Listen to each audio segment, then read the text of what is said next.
Entonces, seamos claros aquí. Los waffles son más que panqueques con protuberancias.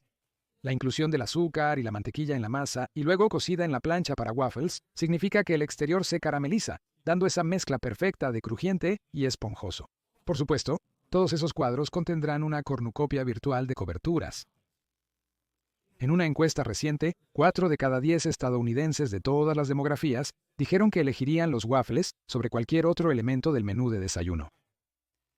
Pero si piensas en los waffles como un simple placer, te sorprenderás al saber que su historia es más antigua de lo que muchos creen, y hay más tipos de los que hay cuadros en una plancha. Los waffles han existido desde la antigua Grecia, donde se cocinaban tortas planas llamadas ovelios entre 2 placas de metal. Sus orígenes exactos son desconocidos, pero se remontan a tiempos antiguos.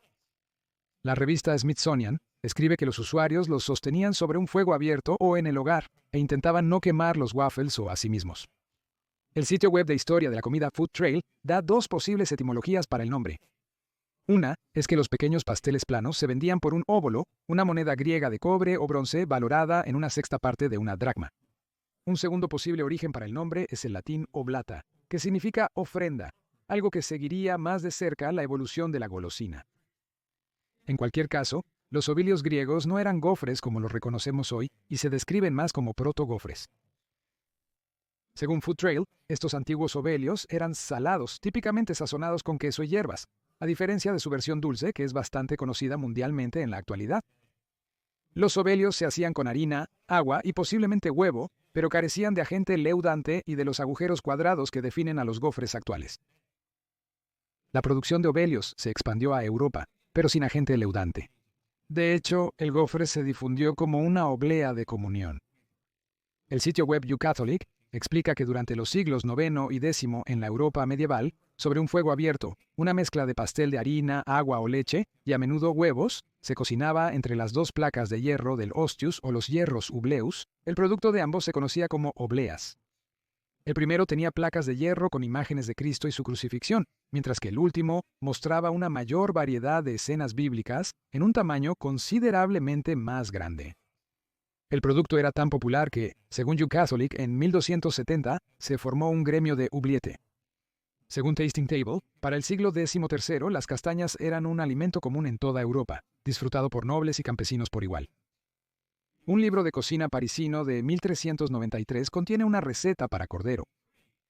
Bate huevos en un tazón, sazona con sal y agrega vino. Añade un poco de harina y mezcla. Luego llena 2 planchas simultáneamente con pasta del tamaño de una rebanada de queso.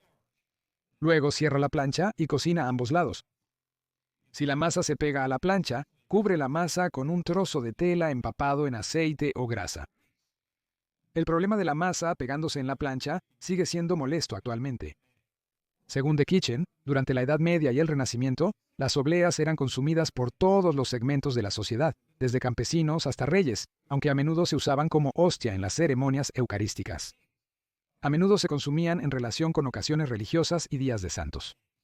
Las vendían vendedores ambulantes llamados wafers en Inglaterra y gofri en Francia, que se reunían afuera de las iglesias. Según el sitio web culinario Tasting Table, las cruzadas provocaron uno de los avances más significativos en la historia del waffle.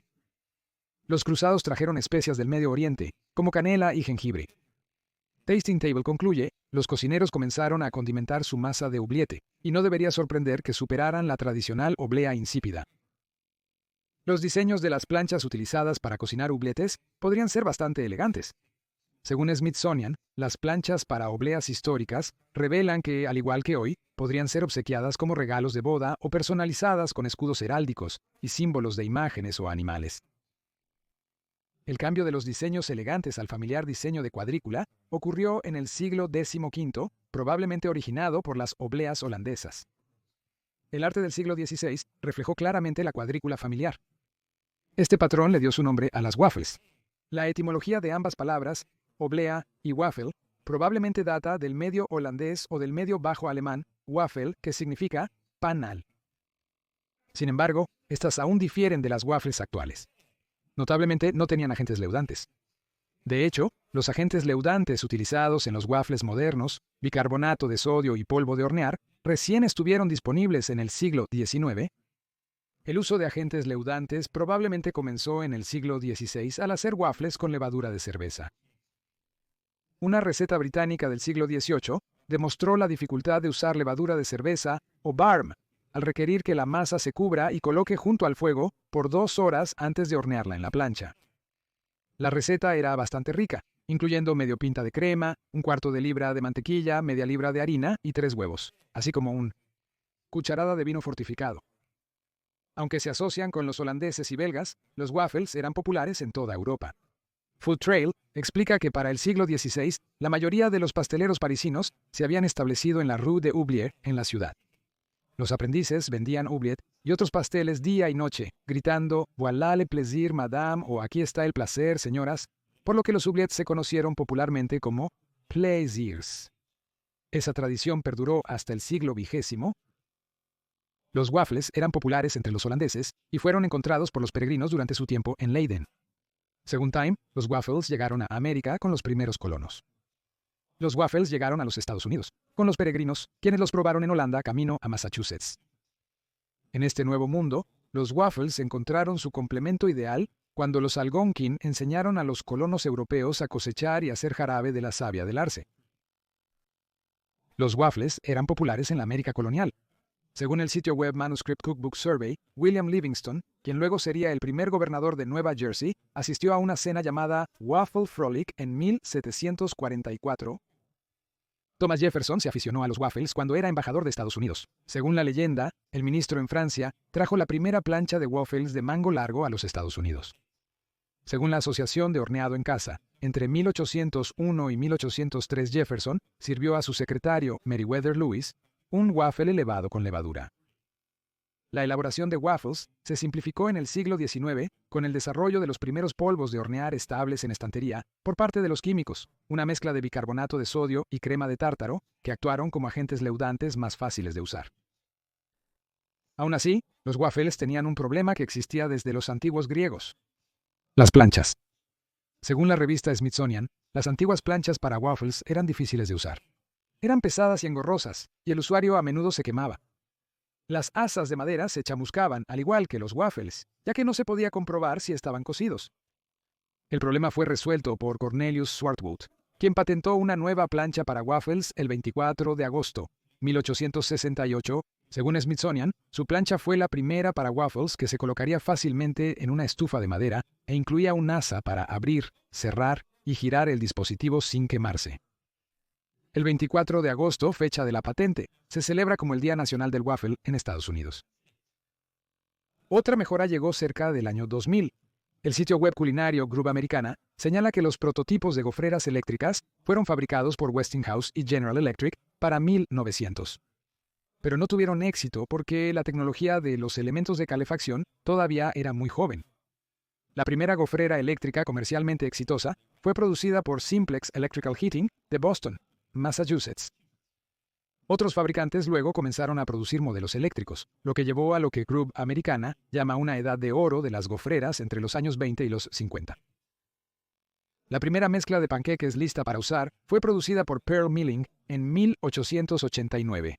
Para los años 30, varias marcas ya elaboraban mezclas listas para panqueques y gofres.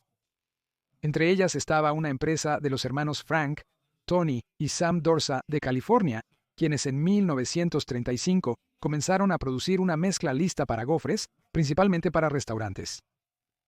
En los años 50, Frank Dorsa inventó un carrusel de gofrera gigante y comenzó a producir y vender gofres congelados que se podían calentar en una tostadora. Los gofres tenían un nombre extraño. La compañía originalmente hacía mayonesa hecha con 100% de huevos frescos de granja. Para enfatizar la calidad de la mayonesa, los hermanos llamaron a su empresa Eggo. Así es, los waffles Eggo fueron nombrados por la mayonesa. Suelta mi mayonesa. Los waffles congelados Eggo comenzaron a venderse en supermercados en 1953. La marca fue vendida a Kellogg's en 1970 y en 2023, Kellogg's vendió casi $860 millones en waffles congelados. El waffle belga, con una masa más ligera y cuadrados más grandes, fue presentado popularmente en la Feria Mundial de 1958 en Bruselas, siendo particularmente popular entre los estadounidenses. Los waffles se popularizaron más en la exposición Century 21 de Seattle en 1962 y en la Feria Mundial de Nueva York de 1964. Sin embargo, el término waffle belga es incorrecto. Existen unas 25 variaciones regionales de waffles en Bélgica. La receta utilizada por el belga Maurice Vermeersch en la feria de 1964 era en realidad un tipo simplificado de waffle de Bruselas, pero cambió el nombre a Bélgica porque descubrió que los estadounidenses no podían identificar correctamente a Bruselas como la capital de Bélgica. Una peculiaridad en América es el plato que combina waffles y pollo frito, parte típica de la tradición culinaria soul. Pero hay una razón por la que se combina un alimento típico del desayuno con uno de la cena. El sitio web 50 Kitchen explica que el plato fue creado en el Wells Supper Club en Harlem en relación con el auge de la música jazz en el Renacimiento de Harlem. Según 50 Kitchen, el plato fue creado para servirse entre la cena y el desayuno en las primeras horas, cuando los músicos probablemente habían terminado sus actuaciones. Un nativo de Harlem incluso llevó la receta a Los Ángeles, cuando se mudó a la costa oeste y comenzó la tendencia de los platos de pollo frito y waffles en la costa del Pacífico. Hablando de tradiciones estadounidenses, probablemente cada estadounidense sepa dónde encontrar los mejores waffles a cualquier hora. Solo busca las grandes letras amarillas y negras. Waffle House. La página web de Waffle House indica que el primer restaurante se abrió en 1955, cuando Joe Rogers Sr. y Tom Faulkner, residentes de Avondale Estates, Georgia, decidieron abrir un local de 24 horas para amigos y vecinos, centrado en las personas a ambos lados del mostrador. Ese restaurante cambiaría el mundo, según escriben. La revista Smithsonian señaló que en 2019, Waffle House vende aproximadamente 145 waffles cada minuto de cada día. Hay 2.100 restaurantes en 25 estados, y Smithsonian señala que hay otra invención importante que provino de los waffles. En 1972, Bill Bowerman, entrenador de atletismo de la Universidad de Oregon, solicitó una patente para un nuevo calzado deportivo con tacos de goma en la suela para mejorar la tracción. El inventor usó la gofrera de su esposa para crear los agarres con patrón en la suela del zapato. Bowerman, quien más tarde fundó Nike, solía correr a menudo. Y, por supuesto, los gofres no son solo una cosa estadounidense, son amados en todo el mundo. Alemania tiene un gofre hecho de papas. Japón tiene un tipo de gofre con forma de pez y relleno de pasta de frijol. Mientras que el 24 de agosto es el Día Nacional del Gofre en Estados Unidos, el 25 de marzo se celebra como el Día Internacional del Gofre en Suecia, Noruega y Dinamarca. Suecia ha estado comiendo gofres desde al menos el siglo XV, pero la razón para el 25 de marzo es porque esa fecha en el calendario católico se llama la Fiesta de la Anunciación. Celebra el momento en que el ángel Gabriel se mostró a la bendita Virgen María. Y en Suecia, ese día festivo se llama Vårfrudagen, que suena muy similar a Waffeldagen, que significa Día del Gofre. Y esa similitud de sonido es la razón por la que ahora se celebra la fiesta comiendo gofres. Así que parece que puedes encontrar alguna versión de una casa de gofres donde quiera que vayas en el mundo. Espero que hayas disfrutado este episodio de El Chico de la Historia.